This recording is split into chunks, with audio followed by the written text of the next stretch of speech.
सुप्रभात बच्चों।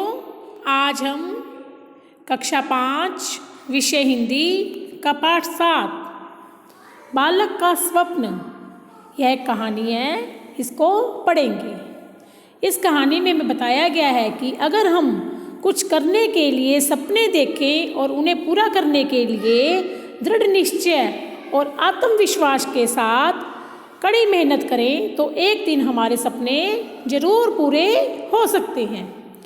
कहानी में बताया गया है कि किस प्रकार एक छोटा सा बालक एक सेठ के यहाँ नौकरी करते हुए कुछ बनने का सपना देखता है। सेठ के यहाँ से नौकरी से निकाले जाने के बाद वह अपनी पढ़ाई जारी रखते हुए जमींदार के यहाँ नौकरी करता है और वहाँ से भी निकाल दिए जाने के बाद वह राजा के यहाँ पहले साधारण नौकर और फिर मंत्री के रूप में कार्य करता है। जब राजा भी उसे जेल में डाल देता है तब भी वह अपने निश्चय पर दृढ़ रहता है, यानी जो उसने सपना देखा होता है उसे पूरा करने की पूरी कोशिश करता है। आखिर में कई परिस्थितियों से गुजरता हुआ वह एक दिन अपने सपने को साकार कर लेता है, यानी अपना जो उसने सपना देखा था उसे पूरा कर लेता है और वह भी एक राज्य का राजा बन जाता है और उस राजा की पुत्री से शादी भी करता है। इस कहानी से संदेश मिलता है कि कड़ी मेहनत, आत्मविश्वास और पक्के इरादे से अपने किसी भी लक्ष्य को प्राप्त किया जा सकता है। अगर हमारे इरादे पक्के हैं तो हम किसी भी लक्ष्य को प्राप्त कर सकते हैं। कैसे? हमें भी क्या करना चाहिए? पढ़ाई के लिए पूरी मेहनत करनी चाहिए, है ना, और अपने लक्ष्य को प्राप्त करना चाहिए। अगर हम शुरू से ये कहेंगे कि ये तो बहुत कठिन है तो हम अपनी जो भी हमारी इच्छाएं हैं उनको कभी भी पूरा नहीं कर सकते। और अगर हम शुरू से ये कहें कि ये तो मुझे करना ही है तो वो एक ना एक दिन हमारी जो भी इच्छा है वो अवश्य पूरी होती है। तो आइए इस कहानी के माध्यम से हम जानें कि बालक ने ऐसा क्या स्वप्न देखा था जिसे पूरा करने के लिए उसने इतनी मेहनत की। बालक का स्वप्न। किसी सेठ के यहाँ एक लड़का नौकरी करता था। एक रात्रि सपने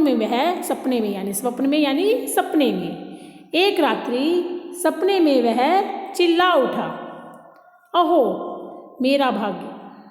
सेठ ने यह सुन बालक को जगाकर पूछा, अरे क्यों चिल्ला रहा था? वह लड़का कहने लगा, यूं ही कोई खास बात नहीं। अगले दिन सेठ ने उस लड़के से स्वप्न की बात पुनः पूछी, यानी दोबारा पूछी, पर वह टाल गया। उस दिन से बालक छिपकर पढ़ने लगा। एक दिन सेठ ने कहा, सुन रे लड़के, आज या तो तू स्वप्न की बात बता दे या मेरे यहाँ काम करना बंद कर दे। क्या कहा सेठ ने? या तो मुझे अपने सपने की बात बता दे या मेरे यहाँ पे काम करना बंद कर दे, यानी मेरी नौकरी से निकल जाए, यहाँ से नौकरी छोड़ दे। लड़का चतुर था, होनहार था, उसने नौकरी छोड़ दी। अब वो जो होनहार है, चालाक है ना, काबिल है, उसे तो कहीं पे भी नौकरी मिल जाएगी। उसने पढ़ाई चालू रखी। इसी बीच उसे गांव के जमींदार के यहाँ नौकरी मिल गई। कहाँ नौकरी मिल गई उसको? गांव के जमींदार के यहाँ। एक दिन सेठ जमींदार के यहाँ कपड़े लेकर आया। उसने लड़के को वहाँ काम करते देखा।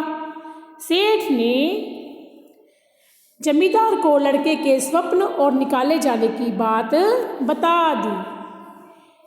अब सेठ ने बता दिया कि मेरे यहाँ काम करता था पहले और इसने एक सपना देखा था। जब मैंने इससे पूछा तो इसने वो मुझे नहीं बताया तो मैंने इसे नौकरी से निकाल दिया। इस पर जमींदार ने उसे बुलाकर कहा, लड़के, या तो तू मुझे अपने स्वप्न की बात बता दे, अन्यथा आज ही मैं तुझे अपने यहाँ से हटा दूंगा। अब जमींदार ने भी वही किया जो सेठ ने किया था ना, कि या तो मुझे अपने सपने की बात बता दे या मैं तुझे काम से निकाल दूंगा।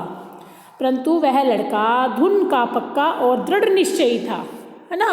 धुन का पक्का यानी लगनशील, जिसमें पूरी लगन हो कि मेरे को ये काम करना ही है, और दृढ़ निश्चयी पक्के इरादों वाला। उसने कुछ नहीं बताया और नौकरी से अलग हो गया, यानी उसने नौकरी छोड़ दी लेकिन जमींदार को कुछ नहीं बताया। उसने अपना अध्ययन चालू रखा, यानी उसने अपनी पढ़ाई चालू रखी। वह किसी प्रकार अपनी सूझबूझ से यानी समझ से, चतुराई से राजा के यहाँ साधारण नौकर हो गया, एक आम नौकर जैसे होते हैं वैसे हो गया। और फिर उन धीरे धीरे उन्नति करते करते एक दिन राजा का मंत्री बन गया। अकस्मात यानी अचानक एक दिन वही जमींदार राजा के यहाँ आया, उसने उसे पहचान लिया और राजा से सारी बात कह सुनाई। राजा ने मंत्री को बुलाकर कहा,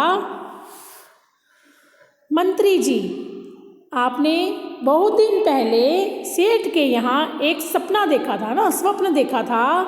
आप या तो वह स्वप्न हमें बताइए या फिर दंड के लिए तैयार हो जाइए। अब राजा ने क्या कहा कि या तो मुझे अपने सपने की बात बता दो या फिर दंड लेने के लिए, सजा के लिए तैयार हो जाओ। मंत्री ने स्वप्न बताने से इनकार कर दिया। राजा ने नाराज होकर मंत्री को कैद खाने में डाल दिया। कुछ दिन बाद पड़ोसी राजा ने इस राजा पर चढ़ाई करने की सोची। उसने सीमा पर अपनी सेना भी जमा कर ली। उसने इस राजा और उसके मंत्रियों की चतुराई, उनकी बुद्धिमानी जानने के लिए 2 घोड़ियाँ भेजी और पूछवाया कि इनमें से माँ कौन सी और बेटी कौन सी है। अब 2 घोड़ियाँ भेजी और पूछवाया कि इन दोनों घोड़ियों में से माँ कौन सी और बेटी कौन सी है। सभी ने अपनी अपनी बुद्धि लगाई पर समस्या का कोई हल न कर सका। राजा का नौकर बंदी मंत्री को नित्य यानी रोजाना भोजन देने जाता था। उसने सारी बात मंत्री को बताई। राजा की परेशानी सुनकर मंत्री कहने लगा, यह कौन कठिन बात है? दोनों को नदी में नहलाने ले जाओ। जो पहले आगे नदी में घुसे वही माँ है और जो पीछे वही बेटी है। यानी वो मंत्री जो था चतुर तो था ही, तो उसने कहा ये कौन सी बड़ी बात है, जो पहले नदी में नहाने के लिए घुसेगी वो माँ है और जो बाद में घुसेगी वो क्या है, बेटी है। यानी माँ हमेशा आगे चलती है। इसी प्रकार इसके बाद उसी प्रकार के 2-3 प्रश्न राजा ने भेजे, यानी पड़ोसी राजा ने 2-3 प्रश्न और भेजे। मंत्री ने सबको हल कर दिया। पड़ोसी राजा ने यह सोचकर कि इसे हराना कठिन है, अपनी सेनाएं हटा ली। यानी कि बुद्धिमानी में मैं अगर इसे नहीं हरा पाया तो युद्ध में कैसे हराऊंगा, तो उसने अपनी सारी सेनाएं जो भी उनके सीमा पर खड़ी की थी वो हटा ली। उसने संदेशा भिजवाया कि जिस व्यक्ति ने मेरे प्रश्नों को हल किया है उससे हम अपनी कन्या का विवाह करना चाहते हैं, कि जिसने मेरे प्रश्नों को हल किया है मैं उससे अपनी लड़की की शादी करना चाहता हूँ। इस समाचार से राज्य भर में सनसनी फैल गई। अब सारे राज्य में यह फैल गया कि पता नहीं, सनसनी फैल जाना यानी खबर फैल गई। सारे राज्य में यह खबर फैल गई कि राजा, जो पड़ोसी राजा है, वो उस लड़के से अपनी कन्या का विवाह करेगा जिसने इन प्रश्नों को हल किया है। उस बंदी मंत्री की चारों ओर प्रशंसा होने लगी। राजा ने उसे तुरंत मुक्त कर दिया। इसके बाद पड़ोसी राजा ने अपनी कन्या का विवाह उससे कर दिया। राजा ने मंत्री को अपना आधा राज्य भी दे दिया और इसके बाद उस राजा ने भी उसे बहुत सी चल और अचल संपत्ति दी। चल यानी रुपया पैसा, अचल यानी धन दौलत। ये क्या कहते हैं, जमीन जायदाद है ना। जो चल नहीं सकती वो होती है अचल, और जो चलती है यानी लक्ष्मी है ना, रुपया पैसा, उसे कहते हैं चल संपत्ति। तो ऐसे उसके पास खूब धन दौलत आ गई है ना। राजा की लड़की से उसकी शादी होगी और क्या बन गया, वो राजा बन गया। कुछ दिन बाद एक दिन प्रातःकाल इस मंत्री राजा ने दोनों राजाओं, जमींदार तथा सेठ सभी को अपने यहाँ आमंत्रित किया। जब वे सब वहाँ उपस्थित हुए तो उस समय वह मंत्री राजा पलंग पर महल के विशाल और सुसज्जित कक्ष में लेटे थे। एक बहुत बड़े कमरे में, सुंदर से कमरे में लेटे हुए थे। उनकी पत्नी उनके पास बैठी थी। इसके अतिरिक्त अन्य कई नौकर भी इनकी सेवा में जुटे थे। चारों व्यक्ति भी उसके आसपास बैठे थे। चारों व्यक्ति कौन कौन? सेठ, जमींदार और दोनों राजा।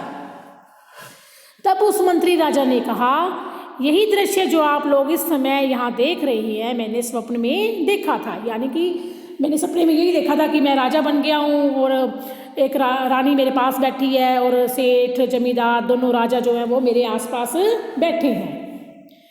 और तभी मैं स्वप्न में चिल्लाया था, ओहो मेरा ऐसा भाग्य। मैंने तब यह बात आप लोगों को बता दी होती तो आप में से कोई भी इसे पूरा न होने देता। यानी आप मुझे मेरा सपना पूरा नहीं करने देते। हो सकता था ईर्ष्या, लोभ और अपमान के वशीभूत होकर आप मुझे मौत के घाट भी उतार देते। यानी आपको इससे क्या होती, जलन होती है ना, उससे प्रेरित होकर आप मुझे, हो सकता है कि आप मुझे मरवा भी देते। सच है, अपने मस्तिष्क में जो विचार आए उनकी व्यर्थ चर्चा न करते हुए उन्हें योजनाबद्ध तरीके से पूर्ण करने में जुट जाना चाहिए। यानी हमारे मस्तिष्क में, हमारे दिमाग में कुछ भी विचार आए तो उसकी चर्चा सभी लोगों से नहीं करनी चाहिए, बल्कि उनको पूरा करने के लिए उस कार्य में जुट जाना चाहिए। कर्म, कठोरता, लगन और निष्ठा से कोई भी व्यक्ति महान बन सकता है। अगर हम में अपने काम के प्रति पूर्ण रूप से निष्ठा है, श्रद्धा है, आस्था है, तो हम पूरी लगन और मेहनत के द्वारा कोई भी व्यक्ति है जो महान बन सकता है।